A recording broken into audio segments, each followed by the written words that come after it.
many great men have fallen short of their potential because they fell prey to a seduction or gave in to the desire for immediate gratification. I also wonder how many lives have been tragically cut short because an adulterous indiscretion placed them in the line of fire or sweeping blade of a jealous mate. Sadly, I fear there have been far too many of both, which leads me to ponder. Are fathers preparing their sons to manage the skillful angling of older, more experienced women who might pursue inappropriate liaisons with them? How about this? Are mothers teaching their married daughters about the potentially devastating consequences of seeking relationships with other men to fill gaps being left in their hearts, their needs, and desires by their husbands? The seas of human desires are not tranquil and can easily swell and swamp our earthly vessels, sinking them to the bottom, crushing our integrity and morals in the depths. In this episode of The Orange Peel, 4 great Christian men will discuss letters 20 through 22 of the Daddy Letters series, which you can watch on the Pearland West Church of Christ website at pearlandwestcoc.org. In these letters, a story of seduction between a married woman and a younger man unfolds, as well as the young man's redirection to a more God-centered relationship and preserving his commitment to a Christian walk. The discussion is being led by Chris Mitchell, a minister by profession. Chris is married with 2 teenage children. Joining him is attorney Quentin McConico, who with his wife of 2 years forms a family of 2. Jamie Holloway is a sports broadcaster, statistician, and preacher. He's been married less than 2 years, and also with his wife are a family of 2. Nurse Gregory Turner Jr. is our only unmarried panelist, but is engaged to be wed. This podcast is going to be like listening to critics review a religious soap opera named Lessons from the Nitty-Gritty of Seduction. Yes, sirree. So let's get to it. Hello and welcome to another edition of the Orange Peel Podcast. This is where we peel back the covers on juicy hidden truths. I want you to know that I appreciate the opportunity to sit in the seat of the moderator for this episode, and I thank you for your attention, asking that you like, that you comment, and that you also subscribe.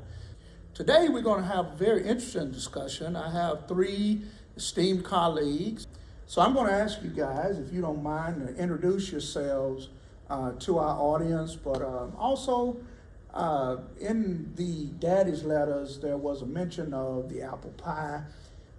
It's mentioned in each of the letters, and so kind of what does that apple pie symbolize to you? I'm just going to go to my immediate left. If you'll just introduce yourself, as well as give us a brief idea of what that apple pie symbolized for you as you read.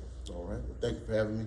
My name is Quentin McConico, and when I heard the apple pie in the letters, to me it sort of symbolized sort of like an olive branch, something to let the other person's guard down and let them know that you mean them no harm and you want to enjoy their company. I'm Jamie Holloway, and I think the apple pie kind of meant a signal of a peace offering to a degree. A way of kind of breaking the ice or the tension with the father, to kind of be a person of good soil, to be a good person in the story. I'm Brother Gregory Turner II. I would have to agree with both of my brothers here. I would say a peace offering or a gift, just to help release the tension in the air and just help everybody relax. All right. I appreciate all of y'all's insight, and let's just get down to the nitty-gritty and jump into a series of questions, and y'all can just chime in, no particular order. What role do you think flirtation had in creating the relationship between Mrs. Inman Graves and the son?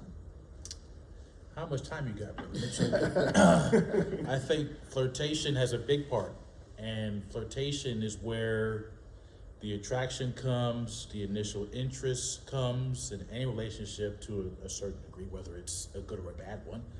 And flirtation between Miss Edmund Graves and the son was prevalent because there is a difference in an age difference, but there was a immediate attraction to each other, which leads to a instant conversation, which leads to flirtation, obviously. So I think it was very prevalent early on in the beginning. All right, appreciate that. Anyone else? Yeah, I think normally flirtation can be, the seeds to a relationship, but in this situation, it led to being the seeds of potential sinful acts. So, yeah, to me, the flirtation just kind of represented that, and that was my take on it. Okay. I think it started it all. And, when you first meet somebody, of course, you may be attracted to their looks, but once you start to get to talking to that person, and then that's when the flirting comes in, and that's where the potential grounds of a relationship starts to happen. So I think it was a very big part. Okay. So with that in mind, do you think that flirtation is a sin? Not on the surface level. Like I say, it depends on the context. It can be innocent enough, but if you know that someone is married or whatever their situation may be, then at that point it can cross over to being sinful, especially if the other person is married. Okay. I would have to agree with that. If it's two single, a single man and a single woman, I wouldn't necessarily, to me, my opinion, wouldn't say it's a sin, but if I know that other person is married and then I still go out my way to flirt, I would consider that as a sin. Yes, I think it also kind of depends on the context and who you're talking with, who you're flirting with, because you could be with someone who is single, and if the person you're trying to reach or try to talk to, they're not picking it up, you're kind of almost forcing it upon somebody else, and it could be, a dangerous thought. In this situation, you have someone who was married who was, what's a better word, loose in their relationship with their spouse, which kind of broke that vow, which made the flirtation easier for both parties because she was already interested in this young man and he was already determined to get her, which made two parties wanting to talk to each other. But that's where the issue becomes, because someone who's already married or someone who's already single, different motives, different objectives, lead to one big problem. I want to kind of maybe pivot a little bit. This is just kind of an interesting question that kind of pops in my head as I'm listening to what you all are saying. How much of flirting is kind of in the eye of the beholder? Because flirting may mean, one thing to one person and may mean something different to another. Sometimes signals can get misread, and I know in our story, not so much, but I do think it does happen sometimes where people may take a gesture, meaning that you're soliciting something that perhaps you may not. What do y'all think about that? I think it's a good point you make, Brother Mitchell, because sometimes it's hard to read someone's intent with their words, because you can come off as being flirtatious, but you're just being nice. And some folks might take you being nice and respectful and have chivalry to someone, and they're like, why is he being so nice to me? Why are you going the extra mile? I don't need that. Just get out of my way. So it depends on who the other party is and how they take it, because sometimes you can be a regular person just being a nice, cordial young man or woman, and they might get offended just by being a nice person. So it kind of depends on who you're dealing with and how they receive your character towards them, because you might not mean to be flirtatious, but they may come across saying, why is this person coming off this way to me? I didn't ask for that. Okay. Anyone else? Yeah, that's just very true. Like he said, your intent in between the two parties kind of matters, because the two people they could just be having playful banter. That could just be their relationship. But from the outside looking in, it looks like they're flirting all day long. And that's kind of what sparked the daddy to write a letter to his son. Like, I see y'all off to the side, and if I see it, I know everybody else sees it. Well, to them, they may not necessarily think they're doing anything wrong, but at the same time, we don't know what their intent was. That's something they have to answer for. Okay. I would say today, in today's age, flirting is in the eye of the beholder. Sometimes I have to often explain to, I work with a lot of women. I'm in nursing, so I have to explain to them that I'm just a gentleman. You know, this is just how I am. I'm not trying to treat you any other type of special way. You know, this is how I treat everybody. And so for me, in order just to have to explain that to them, because I don't want them to take it any other type of way than just me being nice, I will say I think it's in the eye of the beholder.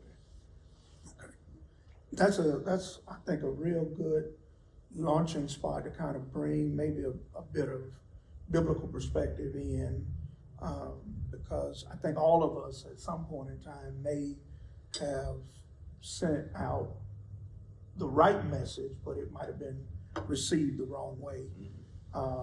You know, because in this day and age, when men are chivalrous and men are, you know, kind and that sort of thing, holding doors open, Right.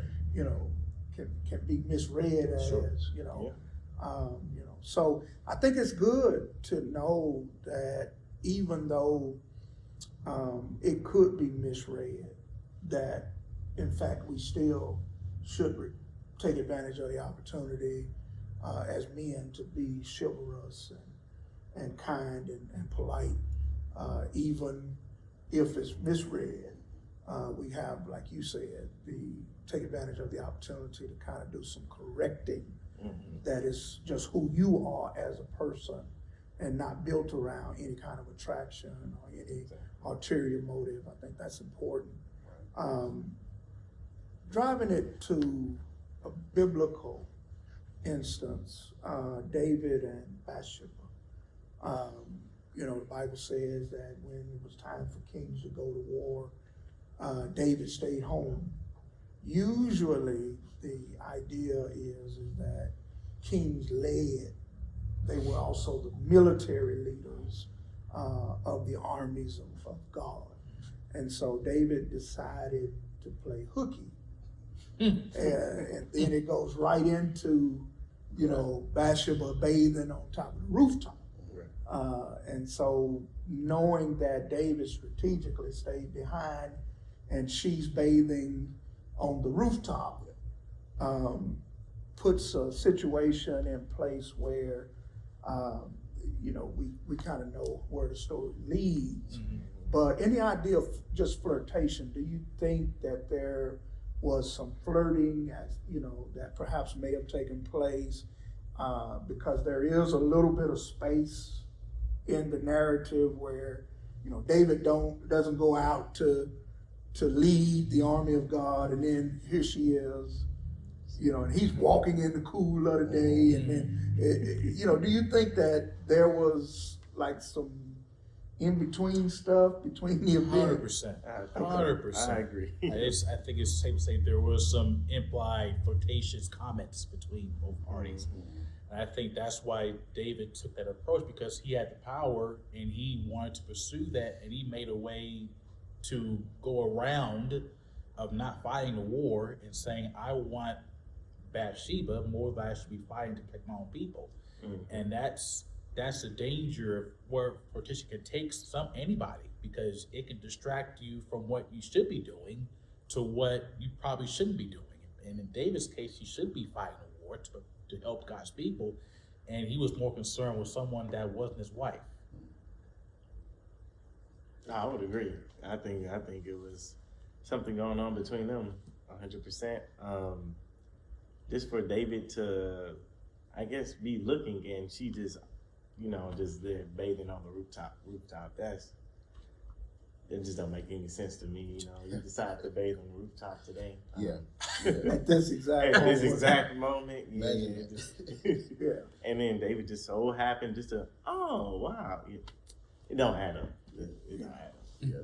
Flirtation and temptation are kind of go hand in hand sometimes. So if you can only control what you control, and if you put yourself in that position, then you're setting yourself up to fall for that and basically fall into that trap of sin.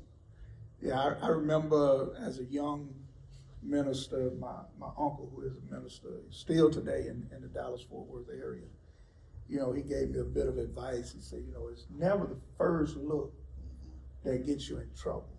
It's the double take. Because double take usually means you know what you're looking at. You know, because I think all of us have, you know, been out in public and seen a beautiful woman. Well, at least I have. I ain't gonna put y'all out there. I appreciate that. Your wife might, you know, you see a beautiful woman and you can appreciate the beauty of God's creative ability and leave it at that. But, you know, we all know that there are times where it's just like, is that really what I'm saying? You know, and try not to be too obvious. Yeah. But, you know, I think it's and I know that with the Orange Peel podcast, you know, I know we want, you know, the straight answer, but we're also driving at the reality of what we deal with on a regular basis. Because I'm a firm believer that when a man walks in masculinity and in manhood as God created him, it does have a magnetism. And so with that in mind, I mean, because when you look at David and Bathsheba, she's just as much attracted to him as he was to her. Right. And so I know we set expectations high because here he is, he's a man after God's own heart. He's, you know, he's a leader of God's people. He's the anointed one. The Spirit of God fell on him and stayed, but yet he found himself in that situation by doing, I guess, basically the double take. And so what advice would you all give to, you know, a single man, or just men as a whole? How do you handle not embracing the second look? I'll use the King James word, flee. Well, to give a real answer, I think one is to acknowledge that it is hard. It is not easy to deal with temptation. It's going to be around us until we're under topsoil. So I think that has to be acknowledged up front. Two is understanding the significance of the consequences of that double take. Is it worth it? Is it worth losing your family? Is it worth losing the respect of your spouse? Because yes, it might be nice to look at that person who's not your wife or someone you see, you know, in public, but is it worth the grief? Is it worth disappointing to not be pleased unto God because you chose to look and to go upon an action to pursue that person? Is it worth it? I think a lot of times people say, well, I can do whatever I want. I'm grown, whatever. It's my life, my choice. But we all have to account for the things we do on this earth. And we can't just say, well, you know, I'll deal with it later. It's just one look. But one look can lead to a complete family disaster because you're not choosing what's the right choice over your personal feelings. And I think a lot of people sometimes don't see how deadly temptation, as Quentin mentioned earlier, that flirtation leads to temptation. And temptation leads to a whole ball of wax that we don't want to deal with because it is so painful when you see broken families dealing with a divorced spouse because some person wasn't faithful, and that whole entire dynamic is because of one person could not control a difficult decision to say no. I know it's easy to say no, but when you're in the moment, when you see someone that looks really good, to make a choice not to pursue it, that's where it's hard. But we are told by God to make those choices because we're trying to please Him, not to please our flesh. Okay. Yeah, I think just my advice would be as a married man, just you got to get to the point where you walk with a mentality of that ain't got nothing to do with me. Know what I mean? She walked by you like that ain't got nothing to do with me. That don't even faze me anymore. I would say I have two comments. My dad always told me is sin is giving temptation the opportunity. Mm. And so, if you know you're tempted by it, why are you there in the first place? Also, I guess for me, I just always appreciate what I do have and the woman that I do have. And so, as my brother here would say, they ain't got nothing to do with me because mine is over here, Right. and I'm gonna keep minding my business. Yeah. And So let me kind of peel on that temptation piece. You know, the scriptures, Luke's record of the gospel is that the Spirit of God led Jesus out into the wilderness to be tempted. And so I've heard kind of the proactive approach to it, where, you know, we kind of push it back before we get in it. But sometimes the only way to know where your strength really lies is when you kind of in the furnace. If you understand, Shadrach, Meshach, and Abednego were bold, you know, before they got in there, but they were bold getting in it too. right.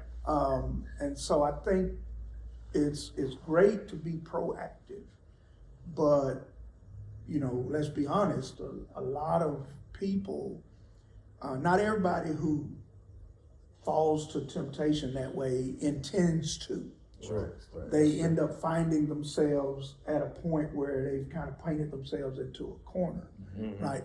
And so to those who are listening who may be in a situation where now they're having to deal with that they weren't on guard, what do you think would be some healthy advice? I'm not saying any of us have ever got caught slipping, but we definitely know guys who in our circle who probably have got caught slipping. And telling them that they wrong, they already, they usually already know that part.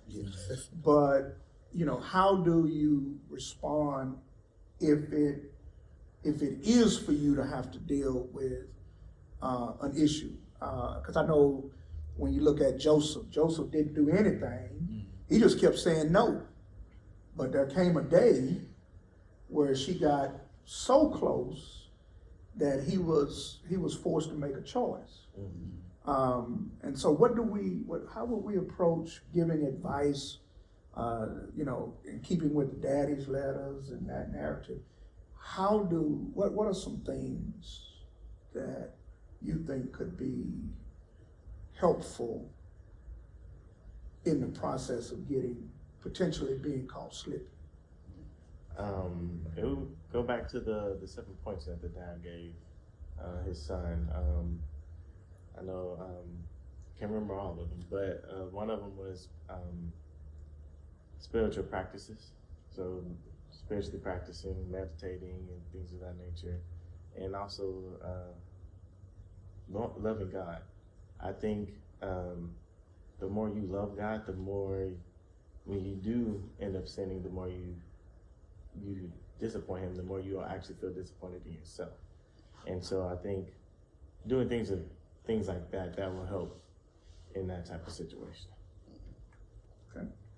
I think to add to Greg's point, I think it's important to express your concerns to God. I think when you're in the moment, it is okay to say, Lord, I need help.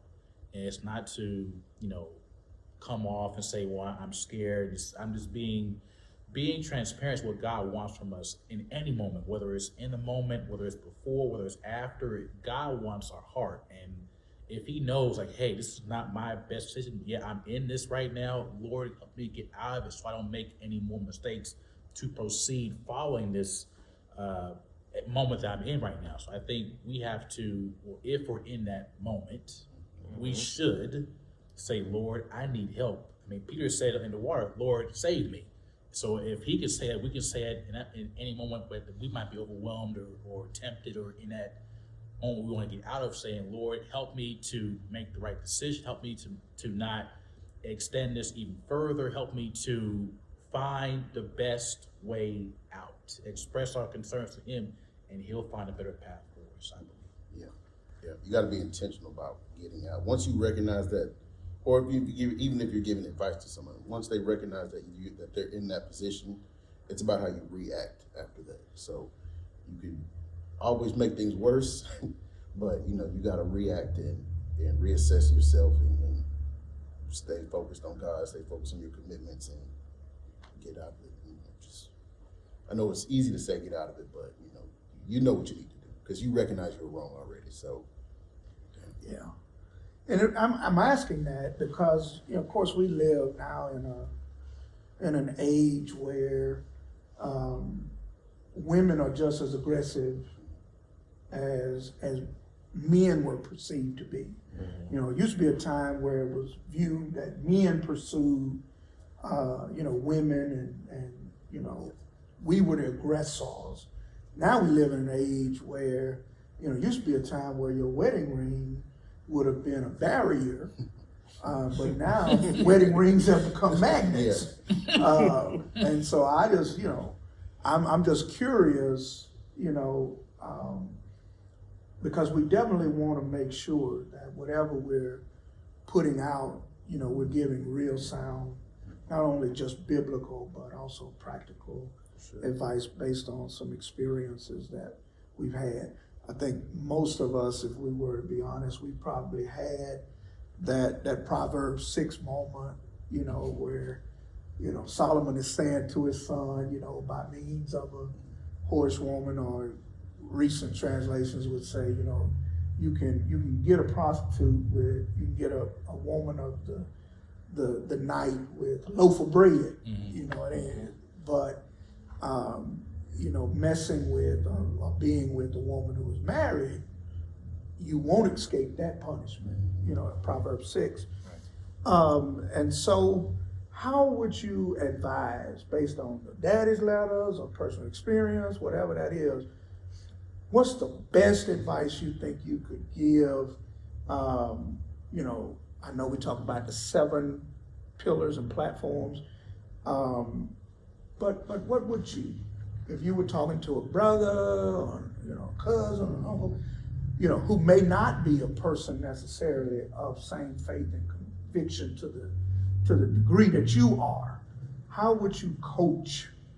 Because I do have an 11-year-old son, and let me just put this real quick.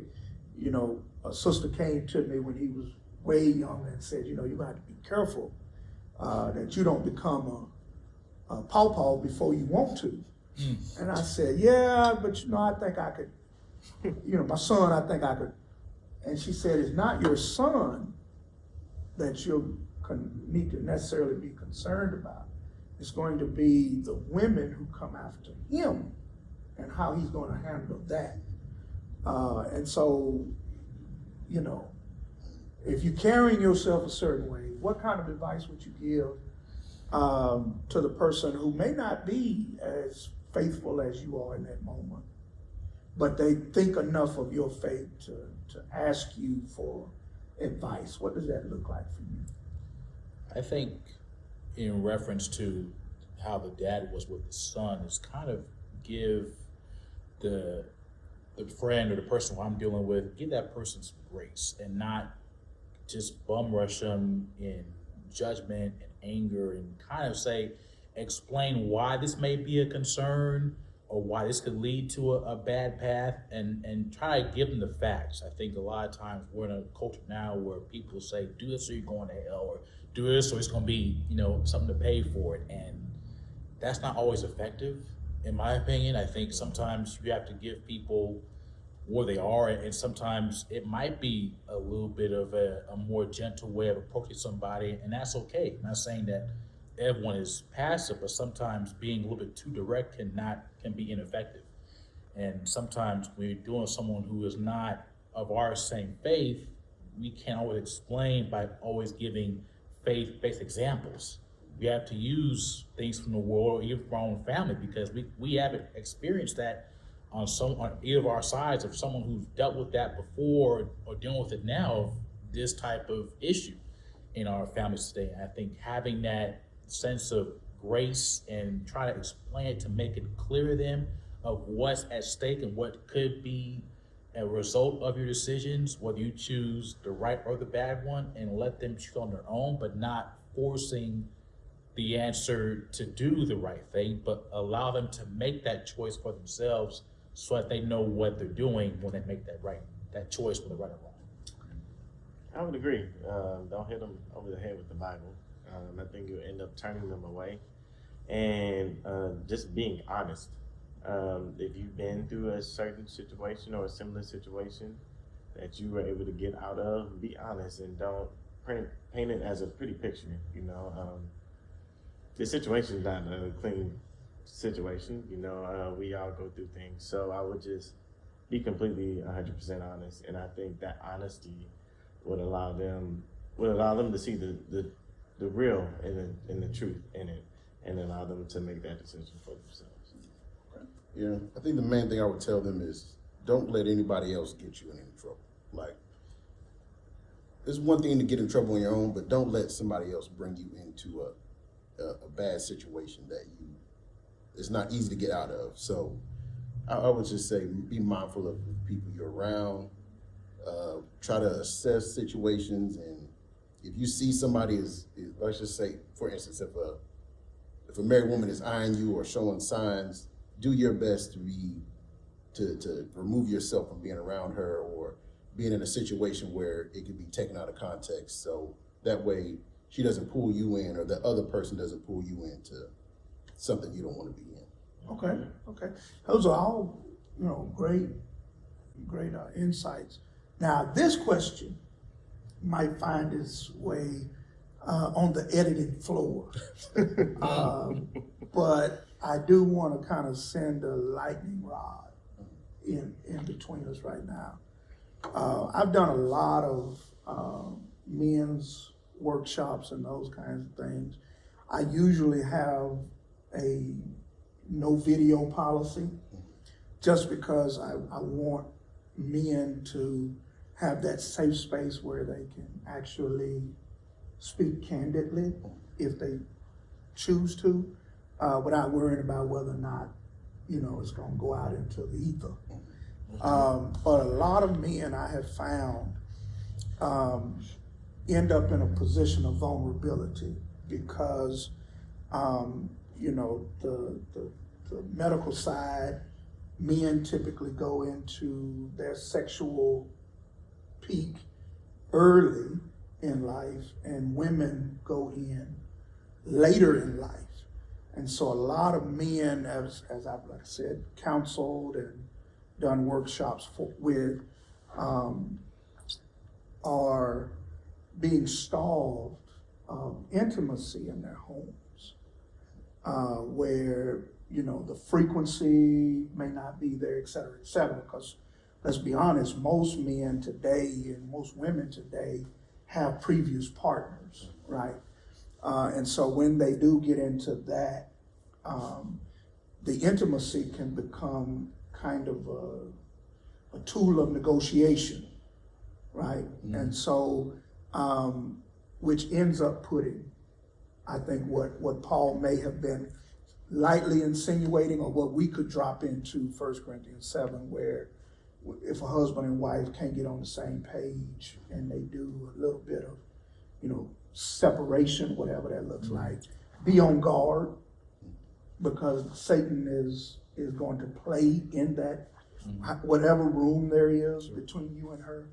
But what advice would you give to a man who, or just a person who in their marital relationship are not feeling gratified, knowing that can easily become the devil's playground?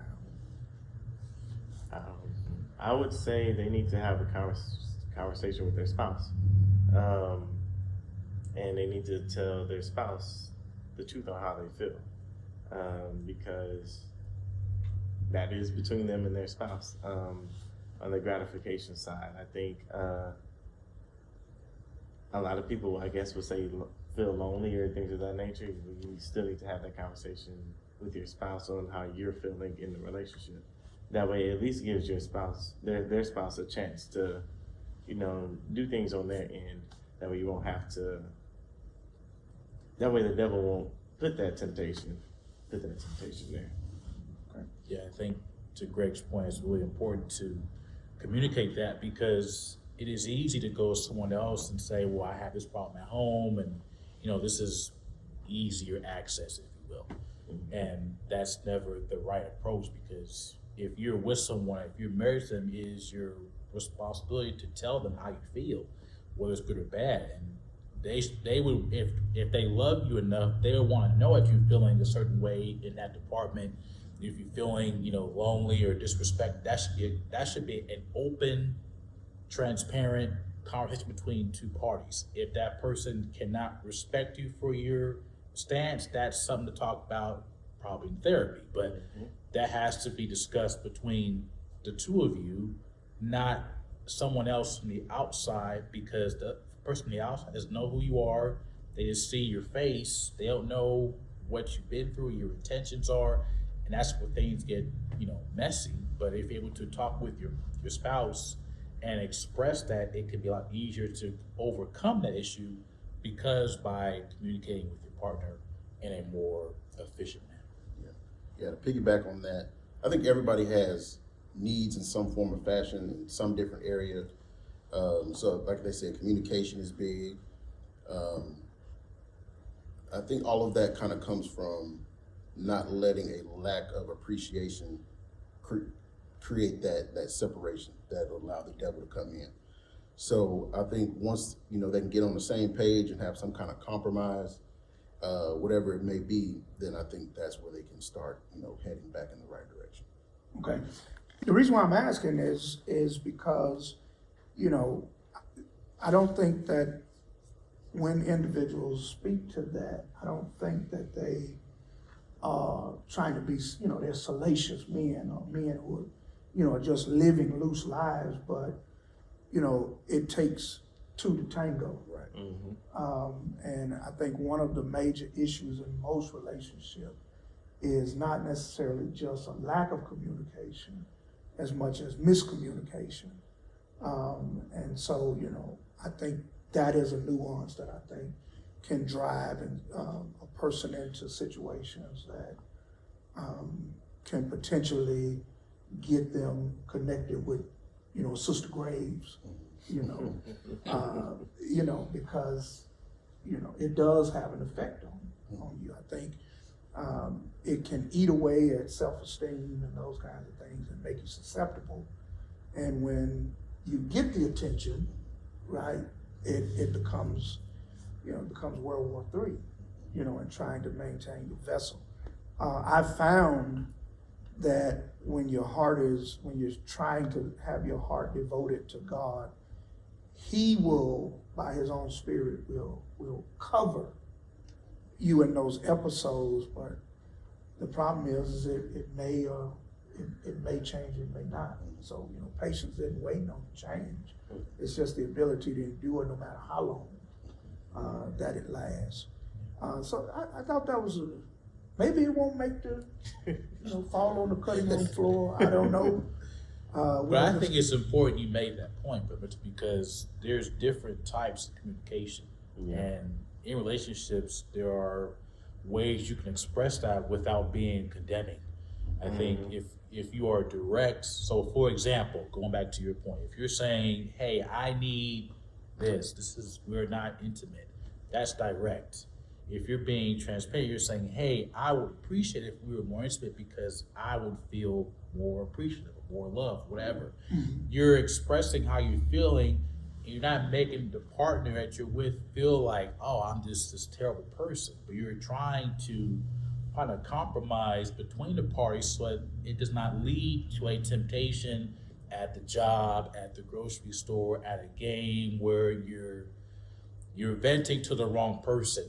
And that person you're venting to, is not your wife, not your husband. And that's where the issues come, where sometimes you may feel disrespected by your partner, and you're you say you're communicating, but you're giving, hieroglyphics, and it's not always getting, across properly. And sometimes we have to literally say it out directly so that it is heard directly, and allow that person to receive it and give them time to adjust to it and to respect your opinion. I think a lot of times where men and women, they may hear the person say their complaint, but they don't allow them to apply it and a change to their daily lives to make a difference. They just hear it, say, but they don't listen to it. right.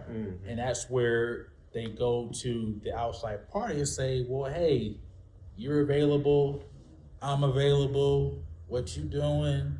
Let's figure it out. And that's where the snowball affects. I think sometimes we may say we're communicating, but we're not allowing the communication to be effective and allow grace and time to allow it to change in our relationship with our partners. Yeah. Great points. It's something you said kind of sparked a how do you phrase it? A piece of advice you want to give people is be careful who you vent to, because Right. you may say, my wife don't do this, do that, and then somebody else who finds you attractive may pick up on that and say, Right. oh, You're gonna start she doing don't it. do that. Oh, let me go I ahead. can do that I can too. do that. I can Yeah. do that. So you be careful. You don't want to open that door unintentionally to somebody's temptation coming in. Right. Yeah. Another great point. Yeah.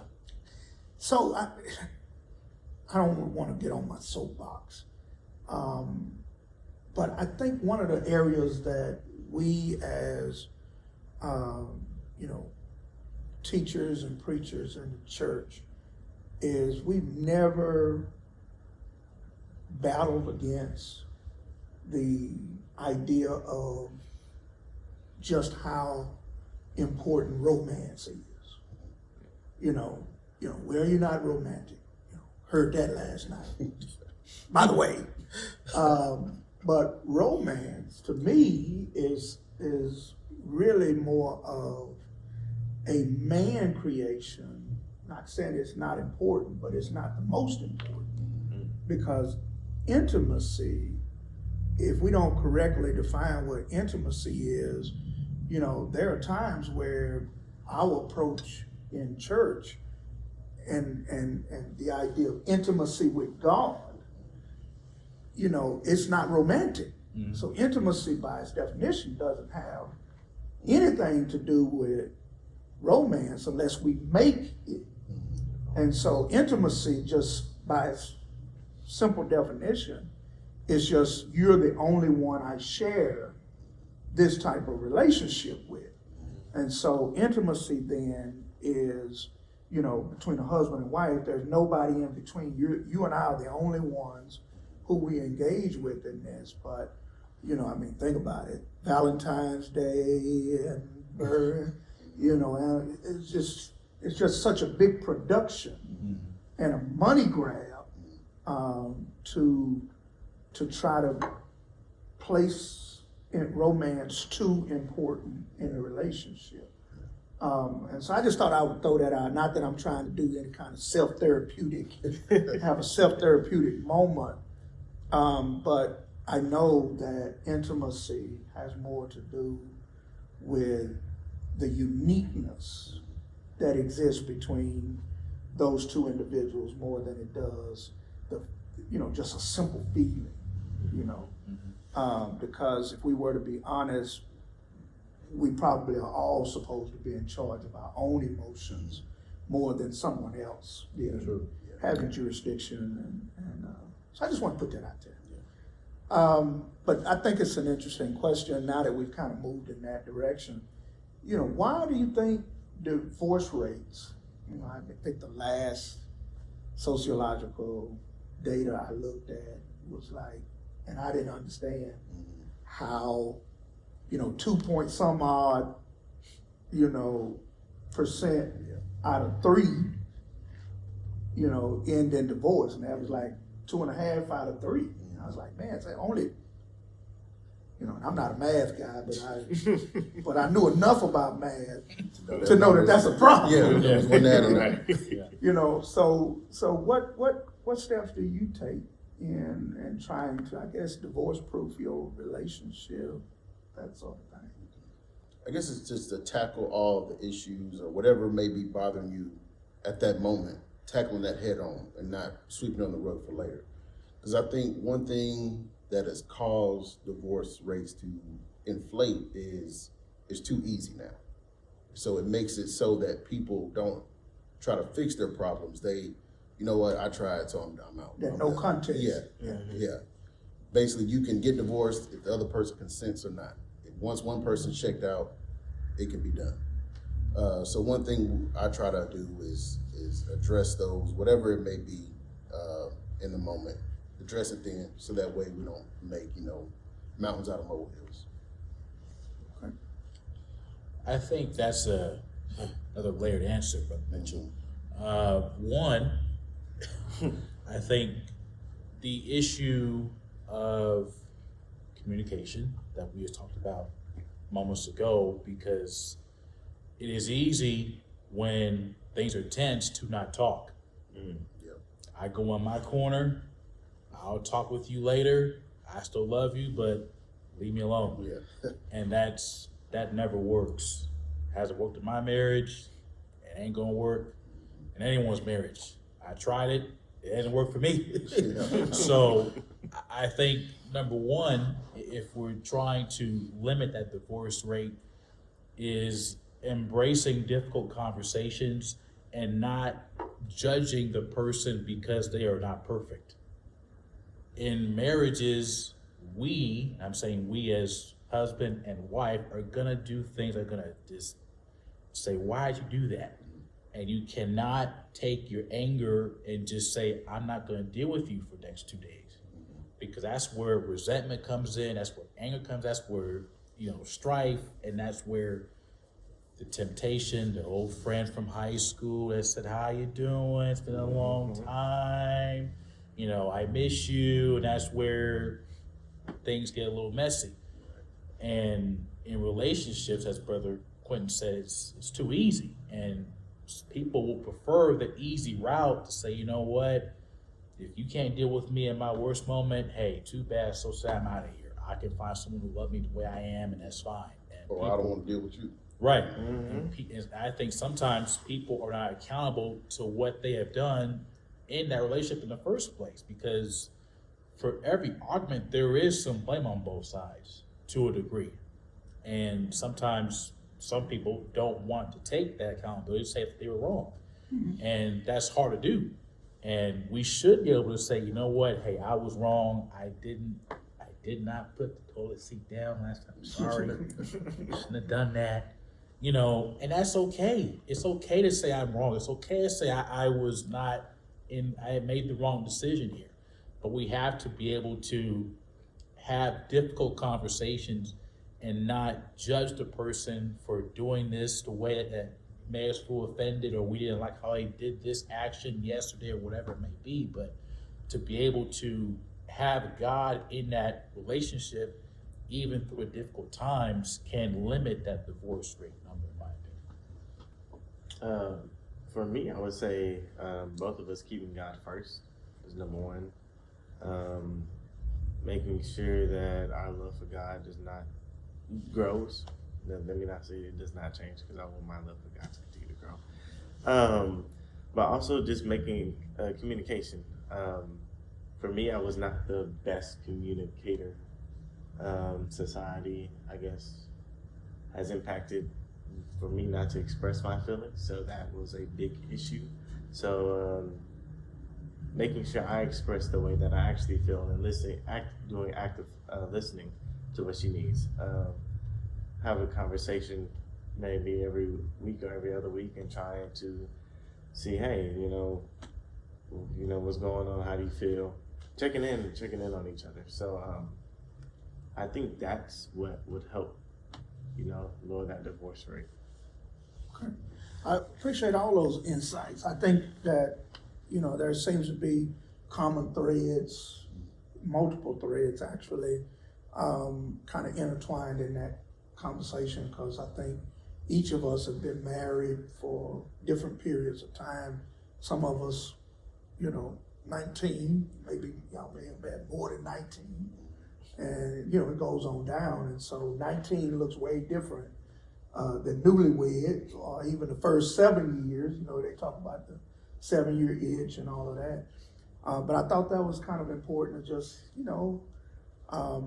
it's not just, even though the daddy's letter was situated, but we want to make sure that whoever tunes into this, whether they're single, married, we could probably spend a lot of time on what drove, the woman, the married woman, what was driving her situation, what pushed her to a point that, she went this direction.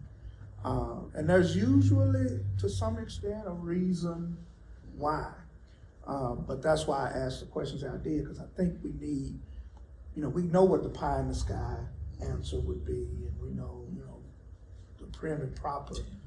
But it's a little different when you got boots on the ground and you're in the midst of it, and you start to realize that, and I don't know if y'all found, but my premarital counseling was good, but it did not cover, it was not exhaustive. Right? There were things that we dealt with almost like the first week of being married, that didn't get covered in the premarital counseling. Like, I was 35 when I got married, so I wasn't used to sharing my bed. Once my brothers was gone out the bed, because, we was poor, so we slept in the same bed for a few years. But once I got my own bed, man, it was hard for me to share. And, we didn't cover that. But if it's important to for the other person, but I think we make certain allowances too. If you're not a great communicator, that's okay. You just do what you got to do as you getting through to where you're trying to go. But I think sometimes we go in thinking that this is just one of them TV dinners that all I got to do is warm it up. And it's gonna satisfy every need that I have from another person. So I thought that was important, and I appreciate you all's insight into this. Let me ask you this: when would you advise? And this may be a bit rhetorical, but if you find yourself as in the place where the son was, or if someone comes to you and you see that they're about to be the son in this scenario, what approach would you take, or what would you say, do otherwise to help put a hard stop? Because I believe sometimes depending on the situation, we can be selective in how smart we are, and we can play dumb real well. But how do you deal with someone who is either they just don't know, right? They never experienced, what the fallout looks like from getting involved in something that you didn't have any business, versus a person that that they actively are responding. How would you admonish someone in that situation? Does that make sense? Sure. Okay. Sure. I think if it's someone who I know and they know that they're doing wrong, I'm gonna tell them you're doing wrong, and you know better. And if it's someone who a little naive, I'm gonna be a little bit more gracious to and say, hey, this needs to be talked about and what could happen. Mm-hmm. This is a concern that I have for you as a friend of mine to help you out, to not be, caught up, if you will. And I think it really depends on, does that person trust you as a friend to allow you to say those things? Because sometimes people say, oh yeah, I trust you, but when you tell them, like, I didn't want to hear it. And sometimes you have to really understand who we're talking to and how we say it to them. But I think also sometimes being very firm and saying, this is a really big decision that you're taking that could be costly for you and your family, and you have to express it that way, so I think understand that standpoint. I would be kind of straight up with them as best I could and be like, look, these things don't end cleanly. They typically don't. So you don't want to be the person left holding the bag looking crazy. And I would also tell them, look, I love you. I'm gonna try my best not to judge you, but you gotta understand, you look a little different in my eyes now. If I'm telling you this and you choose to continue it, knowing it's wrong, I'm gonna look at you a little differently. I'm not gonna necessarily judge you and love you any less, but I may start having to treat you a little different, distance you a little bit from me, so that way you don't bring that negative stuff to me. Because all that, it's a simple saying, but it's very true. What goes around comes around. So you don't want to be in that area of that person when it does come around. You know? I would have to agree with both of y'all. I would try and provide grace and truth at the same time, which is very hard to do. If it's somebody that's in my circle, nobody in my circle that I know should be doing that to begin with. Because everybody in my circle is married, so but I would pull them off to the side, man. Look, that's not right. You know what you're doing. You know what you're doing is wrong. I would distance myself. But I would still, try and check in, like, hey, brother, this is what you need to do. If this is somebody that I do not know, but they see me as somebody that they can come to, I would try and, I guess, lead them in the right direction. Maybe, unfortunately, I may know somebody who's also going through this, and lead them to them, see if that person is comfortable talking to them. That way they can get somebody who's been through this. I think the best advice is to listen to somebody who has already been through it. And so that's what I would try and do. Yeah, it sounds like we would really try to, announce to them like the consequences. Right. Yeah. I remember our own brother Lee. I remember when I was a student at Southwestern, he was preaching one night. And he said, man, you mess with another man's wife, you in danger of 2 fires. I never forgot, he said, hellfire and gunfire. And so he was the first one I ever heard put that out there, but that happened back when I was 17. I'm 53 now. So it tells you that imprinted itself into my psyche. Well, we're coming, we're kind of on the wrap up of this particular podcast. And so in a nutshell, if you want to just kind of summarize, we've already kind of done the advice part. But what stuck out to you in these daddy's letters? If you were trying to get someone to read these letters, in a nutshell, give us your best sales pitch. I would say it was the 7 points, the 7 pillars. I think it just creates a good foundation to kind of steady yourself on and to stay focused on that, so you know where to pull from at any time in your life whenever you need it. Awesome. I would say the grace of the father to his son. I think a lot of times fathers can get a bad rap. They're always the hard guy, the bad cop, the very rah-rah guy, and sometimes we don't see the dad showing love and understanding and finding a different way out and having some advice and a way to help his son to be a better man. And I think we can all learn from a father being an example for all of us on this panel to be a better man by having grace and having a perspective that we not have because of our youth, of our age, and having that, that care to take the time out to say, this is where you should be going, make life a little bit easier for you so you're not dealing with the consequences later from a temptation. I think that's really important to take from that. Great. I'm gonna have to piggyback on both of my brothers here.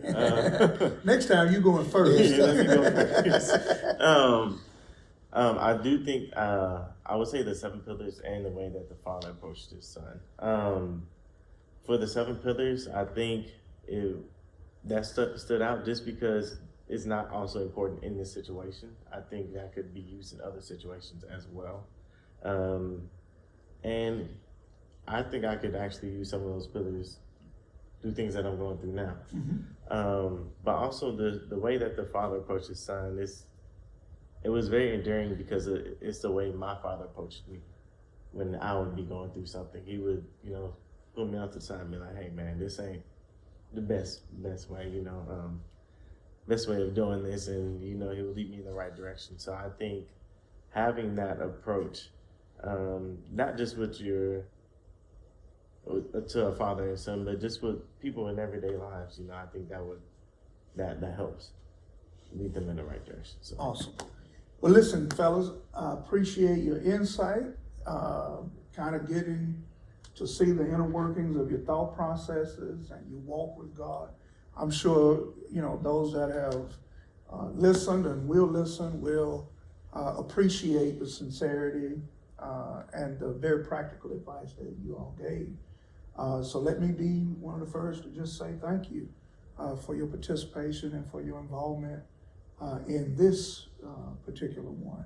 And so as we close out, listen, read those daddy's letters. Remember to like, to comment, and we ask for you to subscribe. Until our next time, may God bless you, may God keep you.